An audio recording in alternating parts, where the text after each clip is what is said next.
आपके घर वालों को भी इसमें शरीक होना था। आपने तो उनको बताए बगैर ही फरजाना से निकाह पढ़वाया ना।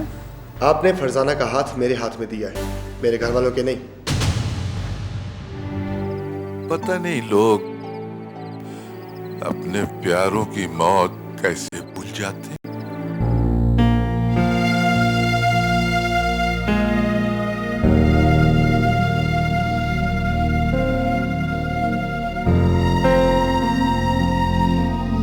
अब इस बेचारी बच्ची का क्या बनेगा? क्या बनेगा? इज्जत के बाद वो हमारे सीने पे मूंग लगेगी और क्या। मैं भी थोड़ी देर में आता हूँ, तुम तैयार हो जाओ। आज ही आपके भाई का इंतकाल हुआ है और आप यूं? इत्तेफाक से आज ही हमारी शादी भी हुई है। मौत और शादी जिंदगी का हिस्सा है।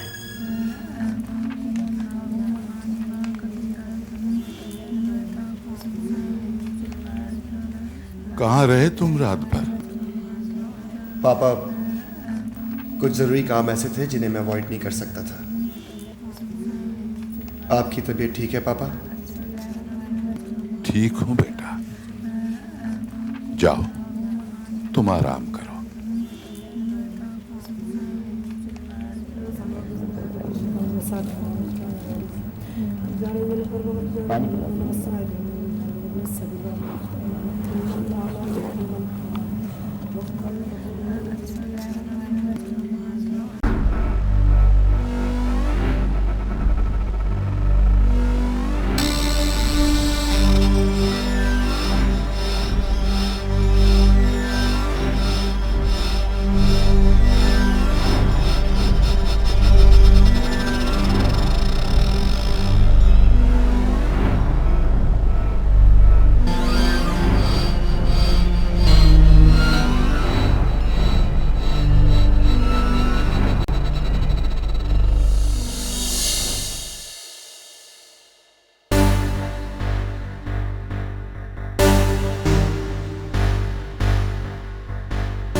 अज़हर खुद शायर और अदीब नहीं था, लेकिन भला का अदब शनास और अदब नवाज था।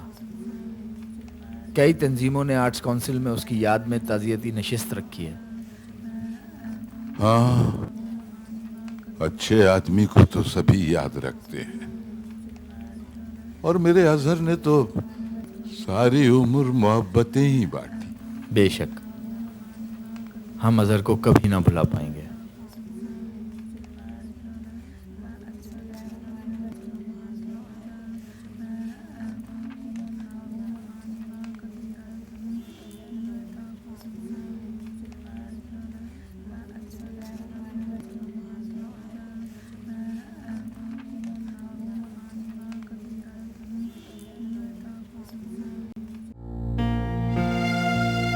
मैं घर कब जाऊंगी?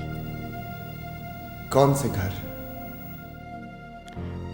शादी के बाद मुझे किस घर में होना चाहिए?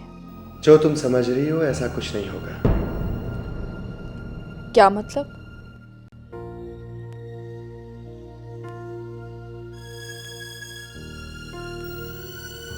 मतलब ये कि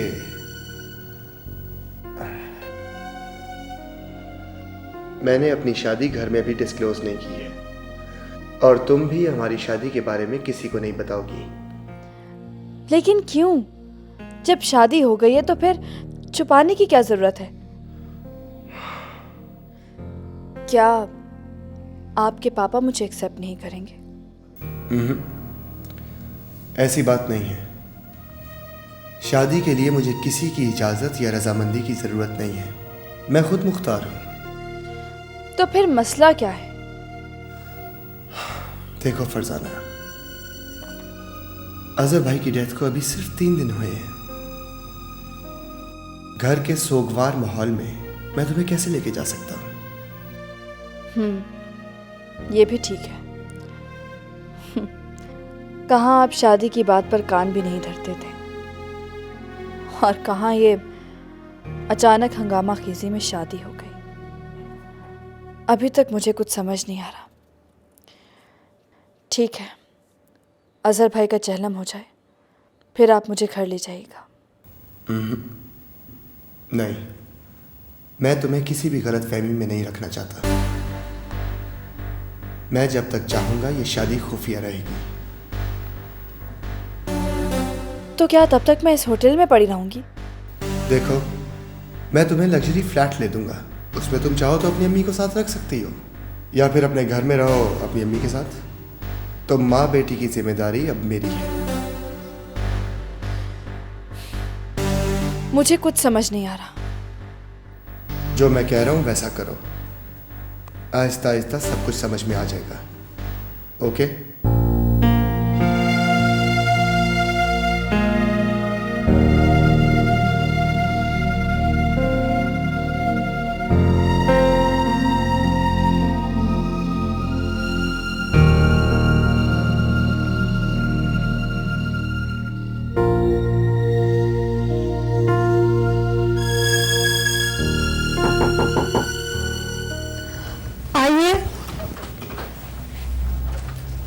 सुहाना बेटी, अब्बास साहब आए हैं। अब्बास भाई, जी जी बुलाई। अब्बास साहब। अस्सलाम वालेकुम। वालेकुम सलाम। जहमत की माजरत चाहता हूँ भाभी। दरअसल मेरी एक ज़रूरी किताब अजहर के पास थी। मुराद अंकल ने कहा था कि मैं खुद जाकर उसकी लाइब्रेरी से अपनी किताब तलाश कर लूँ। जी जी ज़रूर। बरकत बाबा, अब्बास भाई के लिए चाय लेकर आइए। नहीं भाभी, चाय नहीं पीऊँगा। चाय की प्याली पर दुनिया भर के अदब और फ़लसफ़े पर बात करने वाला ही नहीं रहा। मैं कुछ न कहूँ और ये चाहूँ कि मेरी बात खुशबू की तरह उड़ के तेरे दिल में उतर जाए। अब्बास साहब, सच पूछें तो अजहर साहब के बाद हमारा घर सुन्ना हो गया है। अजहर कहीं नहीं गए बरकत बाबा, वो अब भी हमारे दरमियान हैं। मुझे उनकी खुशबू आती है, मुझे वो नजर आते हैं। कभी व्हील चेयर पे, कभी किताबों के रैक से किताबें निकालते हैं, कभी लॉन में मुस्कुराते हुए।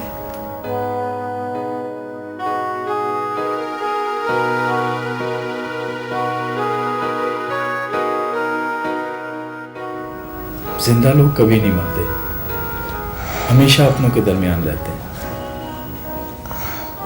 आपको जो किताब चाहिए आप ले लें, मैं आपको लाइब्रेरी तक ले चलती हूँ। बल्कि इन किताबों के सही हकदार आप ही हैं। नहीं भाभी, इन किताबों पर आपका हक है। आप ये किताबें पढ़ेंगी तो अजहर आपके दरमियान रहेगा। इन्हीं किताबों ने अजहर की सोच को रोशनी दी थी। ये रोशनी आपको भी हासिल करनी चाहिए। आइए।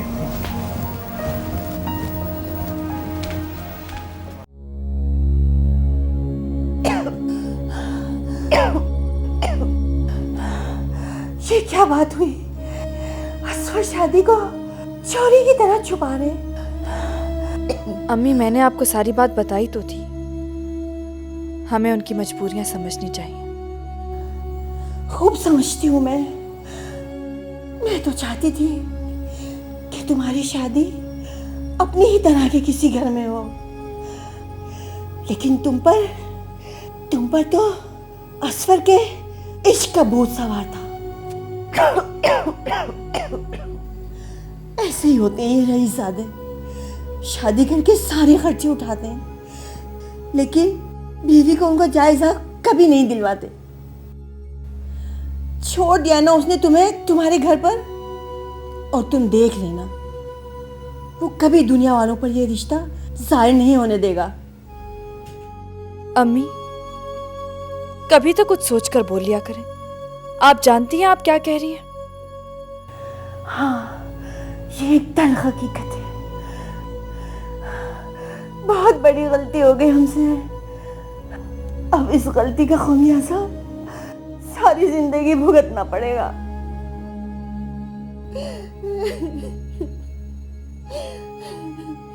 अम्मी, मैं क्या कर सकती हूँ? मैं तो ख्वाब में चल रही थी। जब आंख खुली तो सुबह का जहरीला सूरज मुझे झुलसा रहा था। अम्मी, आप प्लीज अपने आप को संभालिए। आइए।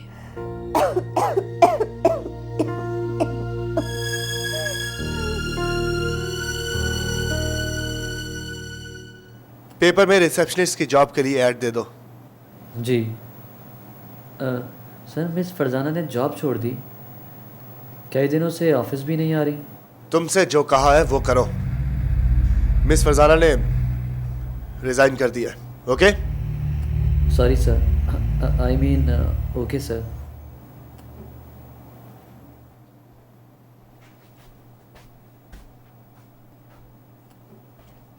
क्या हुआ?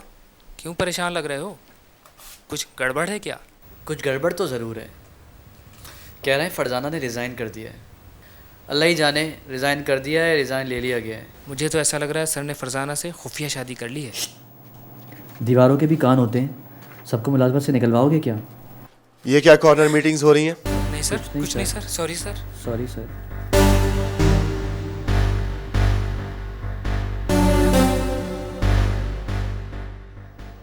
अशर, हम लोग तो अपने अपने कामों में बिजी हो जाते हैं, लेकिन सुहाना की ज़िंदगी का सहारा ख़त्म हो गया है।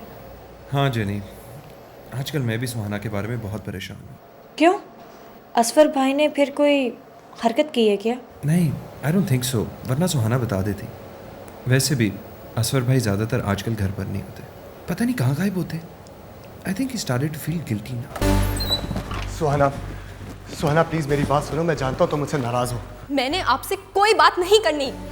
हम दोनों एक घर में रहते हैं, ये किस तरह हो सकता है कि तुम मुझसे बात ना करो? असफर भाई, मैं आपसे आज आखिरी बार कह रही हूँ, आप अपने काम से काम रखिए। बरकत बाबा, बरकत बाबा। बरकत तुम्हारा बॉडीगार्ड है जो उसे बुला रही हो? घर का मुलाजिम मेरा क्या बिगाड़ सकता है? सुहाना घर पे अकेली है क्या? नहीं, घर पे बरकत बाबा और डैड हैं। मैं ज़रा सुहाना की खैरियत ले लूँ। देखो मेरी बात सुनो। मैं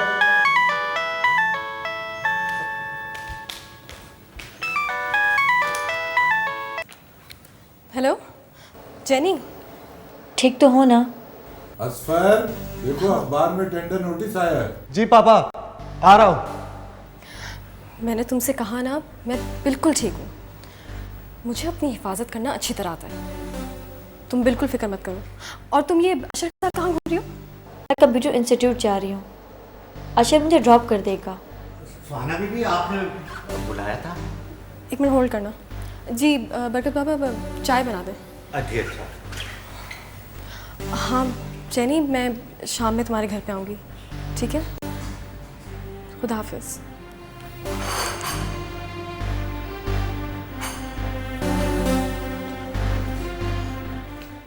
सुहाना बहुत कॉन्फिडेंट नज़र आ रही थी। मुश्किलात इंसान को बहुत कुछ सिखा देती हैं।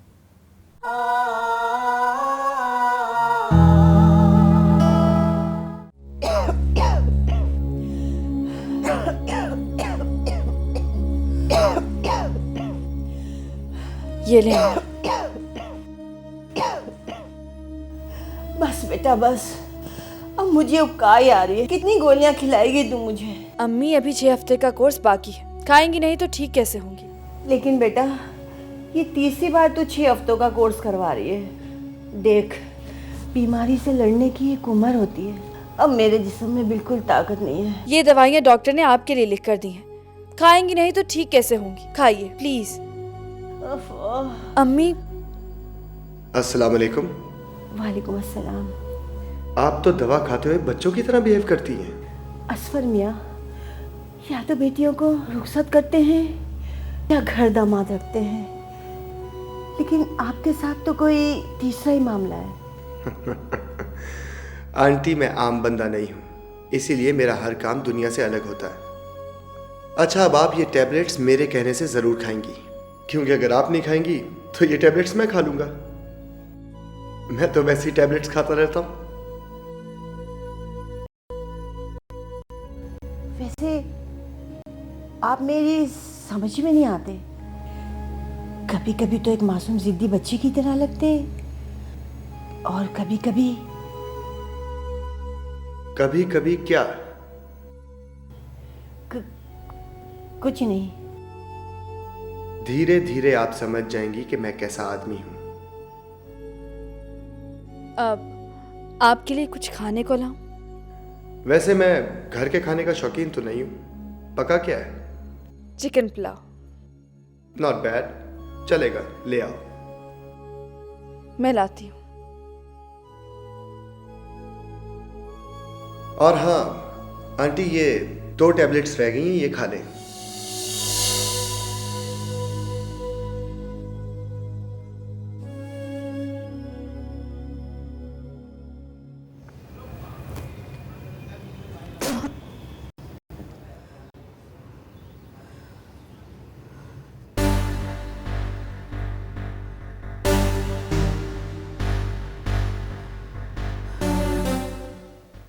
जी सर, आपका केस मेरे पास है, सिद्दीकी के पास है। आप बिल्कुल बेफिक्र रहें। जी हाँ हाँ, डेट मुझे याद है। ओके। हाँ, तो मैं ये तुम्हें कह रहा था कि इस इंटरनेशनल लॉ कॉन्फ्रेंस में तुम्हें ज़रूर शिरकत करनी चाहिए। करनी तो चाहिए, मगर यार सिद्दीकी, घर के कुछ हालात ठीक नहीं है, कुछ ऐसे मसाइल हैं, I might not be able to make it. यार, गैर शादीशुदा लोगों के क्या घरेलू मसाइल होते हैं? क्या बताऊं यार सिद्दीकी, असर भाई की डेथ के बाद कुछ करने को दिल ही नहीं करता। आई एम सॉरी यार, मुझे तुम्हारी फीलिंग का एहसास है, लेकिन मेरा ख्याल है कि तुम्हें इस इंटरनेशनल लॉ कॉन्फ्रेंस में ज़रूर शिरकत करनी चाहिए। तुम्हारे अपने कैरियर के लिए बहुत ज़रूरी है। तुम्हें तो पता है, वकील तो बहुत सारे हैं, लेकिन बड़े वकील बहुत कम हैं। ठीक कह रहे हो तुम। अच्छा, मुझे सोचने दो ज़रा।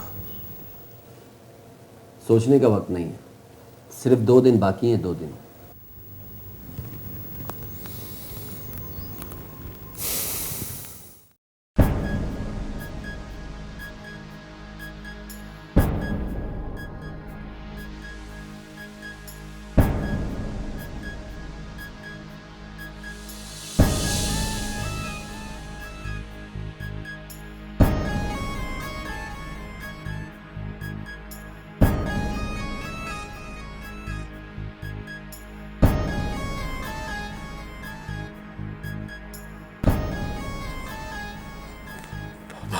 अजहर, सुहाना का ख्याल रखिए। नहीं बेटा, नहीं, अजहर नहीं।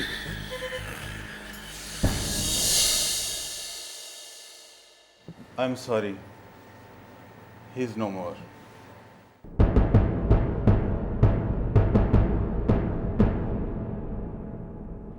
सोचा था, रोका था, दिल को वीरानों में न जाए कहीं, जाने क्यों चाहा था,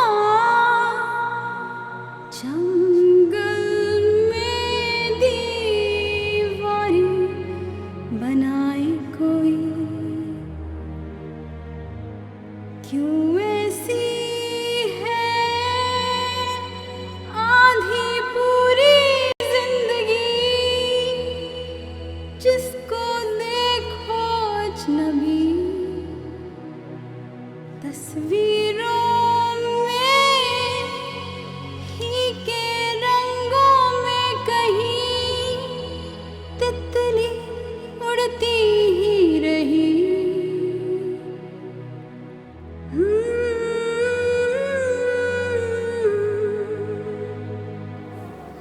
अच्छा है, बल्कि अब मैं बेफिक्र होके जाऊंगा। तुम अपने घर पर सेफ होगी और तुम्हें असर भाई का डर भी नहीं होगा। मेरे दिल से अब हर तरह का डर निकल गया है। मुझे लगता है कि मैं पहले से भी ज़्यादा आपको सुहाना जैसी बहू चाहिए ना? हाँ। तो आप सुहाना को एक बार फिर अपनी बहू बना लें। क्या मतलब? मैं उससे शादी करना चाहता हूँ। वो मैं चाहती हूँ कि अब आप फरजाना को रुखसत करके घर ले जाओ। जहेज में क्या मैं आपको अपने साथ लेकर जाऊंगा? मैं तो यहीं रहूंगी अपने घर। आप वक्त बे वक्त आपकी तबीयत खराब होती रहती है। आपके पास कोई तो होना चाहिए ना आपकी देखभाल करने के लिए। सबसे पहले हमें यह देखना है कि सुहाना भी इस रिश्ते के लिए तैयार है। मेरे ख्याल में आप बड़ों को पहले आपस में फैसला करना चाहिए, फिर सुहाना से बात कीजिए। यही बेहतर है।